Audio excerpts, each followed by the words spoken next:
आज का टॉपिक है हमारे पास ग्राफ। तो ग्राफ के हवाले से कुछ टर्मिनोलॉजीज हैं जिनको समझना निहायत ज़रूरी है। तो let's start the topic. Graph बुनियादी तौर पे दो चीज़ों से मिलकर बनता है। एक चीज़ आपके पास कहलाती है एज और दूसरी चीज़ आपके पास कहलाती है वर्टेक्स। अगर आप पहली डायग्राम देखें तो ये जो हाईलाइटेड पॉइंट्स आपको ग्रीन फॉर्म में नज़र आ रहे हैं, इन पॉइंट्स को कहते हैं वर्टेक्स। दो वर्टेक्स को मिलाने के लिए जो लाइन इस्तेमाल होती है, जैसे कि ये ए और बी को कनेक्ट करने के लिए ये लाइन इस्तेमाल हो रही है, ए और डी को कनेक्ट करने के लिए ये लाइन इस्तेमाल हो रही है। These lines are basically known as edge. तो ग्राफ दो ही चीज़ों पे मुश्तमिल होता है, एक चीज़ वर्टिक्स है और दूसरी चीज़ एज।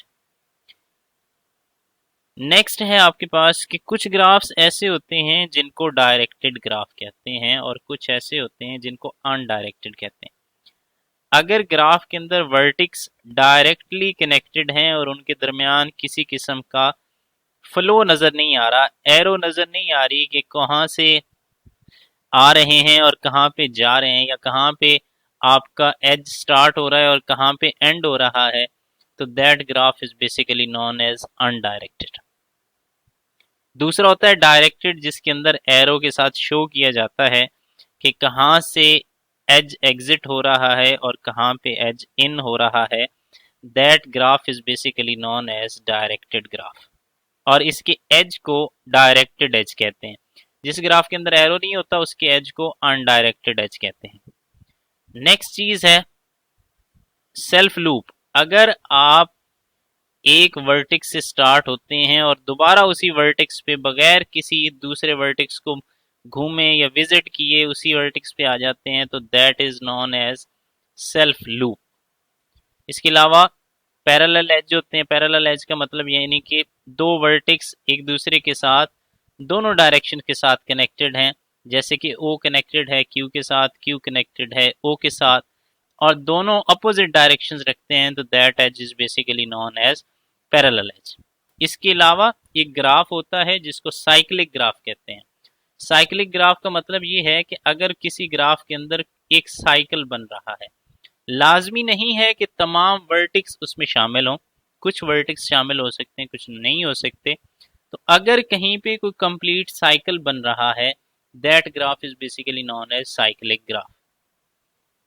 नेक्स्ट है आपके पास वेटेड एज। क्या होता है? अगर आप किसी एज को वैल्यू दे देते हैं तो that edge is basically known as weighted edge. जैसे कि ये आपके पास है, ये जब आप लोग शॉर्टेस्ट पाथ का इस्तेमाल करेंगे या क्रिस्कल एल्गोरिथम का इस्तेमाल करेंगे तो उसके अंदर ये चीज़ें आपको मज़ीद आसानी से समझ आएंगी कि वेटेड एज जो है ये क्या होता है। नेक्स्ट है आपके पास कनेक्टेड ग्राफ और दूसरा होता है अनकनेक्टेड ग्राफ। कनेक्टेड ग्राफ ये होता है कि अगर ग्राफ का हर वर्टेक्स डायरेक्टली एक दूसरे के साथ या इनडायरेक्टली एक दूसरे के साथ कनेक्टेड है, तो that is known as connected graph. जैसे कि यहाँ पे जहाँ से स्टार्ट किया था आपने, लेट सपोज ये एक वर्टेक्स है जहाँ से आपने स्टार्ट किया, यहाँ पे गए, फिर यहाँ पे, फिर यहाँ पे, और इसी तरीके से फिर वहीं पे एंड कर रहे हैं, तो तमाम वर्टेक्स कनेक्टेड हैं, तो that graph is basically known as connected graph.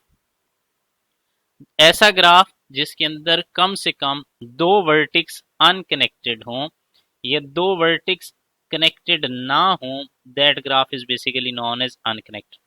अब ये जो है ये आपको कंप्लीट एक ग्राफ है।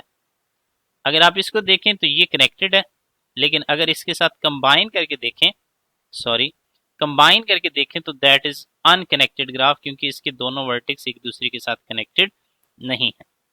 नेक्स्ट है आपके पास इन डिग्री क्या होता है और आउट डिग्री क्या होता है। पहली तो बात एक सुन लें कि इन डिग्री और आउट डिग्री का कंसेप्ट सिर्फ और सिर्फ डायरेक्टेड ग्राफ के अंदर है, अनडायरेक्टेड ग्राफ के अंदर इनका कोई कॉन्सेप्ट नहीं है। अगर किसी वर्टेक्स से जितने एज निकल रहे हैं that is known as out degree, और किसी वर्टेक्स के ऊपर जितने एज आ रहे हैं, इन हो रहे हैं, that is known as in degree. अब यहाँ पे अगर आप यू को देखें, ये यू वाला पॉइंट है, ये एक एज आ रहा है, ये एक एज आ रहा है, तो इन हो रहे हैं, तो इन डिग्री की वैल्यू आपके पास 2 होगी। u के हवाले से इन डिग्री की वैल्यू 2 है और u से एग्जिट कितने हो रहे हैं, सिर्फ एक है जो v की तरफ जा रहा है, तो उसकी आउट डिग्री आपके पास 1 होगी। तो जितने इन हो रहे हैं that is known as in degree और जितने आउट हो रहे हैं that is known as out degree. Next है ग्राफ की एक लेटेस्ट शेप जिसको ट्री कहते हैं। तो ट्री के हवाले से कुछ टर्मिनोलॉजीज हैं जिनको समझना ज़रूरी है। ट्री के अंदर जो सबसे पहला पॉइंट होता है, सबसे पहला नोड होता है, उसको रूट नोड कहते हैं। रूट नोड से जितने नोड्स निकल रहे हैं वो आपके पास चाइल्ड कहलाएंगे। जैसा कि ये ए रूट नोड है, बी और सी ए के चाइल्ड हैं, डी और ई बी के चाइल्ड हैं, एच और आई डी के चाइल्ड हैं। एच और आई का पेरेंट नोड कौन सा है, डी। डी और ई का पेरेंट नोड कौन सा है, बी। बी और सी का पेरेंट नोड कौन सा है, रूट। इसी तरीके से सी का चाइल्ड अगर आप देखें तो एफ और जी है, डी के चाइल्ड देखें तो एच और आई है, ई के चाइल्ड देखें तो जे है। इसी तरीके से अगर दो चाइल्ड एक ही पेरेंट रखते हैं तो that nodes are known as sibling. जैसे कि सी, एफ और जी का पेरेंट कौन है, सी। डी और ई का पेरेंट कौन है, बी। एच और आई का पेरेंट कौन है, डी। अगर दो या दो से ज्यादा नोड्स सेम पेरेंट रखें तो that are known as sibling nodes. और दूसरे नंबर पे अगर किसी नोड से मजीद कोई सब नोड नहीं निकल रहा, मतलब किसी नोड से चाइल्ड नहीं आ रहा, that node is known as leaf node. एक और चीज जिसको लेवल कहते हैं, लेवल होता है कि एज सेम पोजीशन पे जितने भी नोड्स होंगे वो सेम लेवल पे कहलाएंगे। अब इसको देखें तो लेवल 0 पे सिर्फ एक नोड है, ए। लेवल 1 पे देखें तो दो नोड्स हैं, बी और सी, इन दोनों की पोजीशन सेम। लेवल 2 पे देखें तो चार नोड्स हैं, डी, ई, एफ, जी।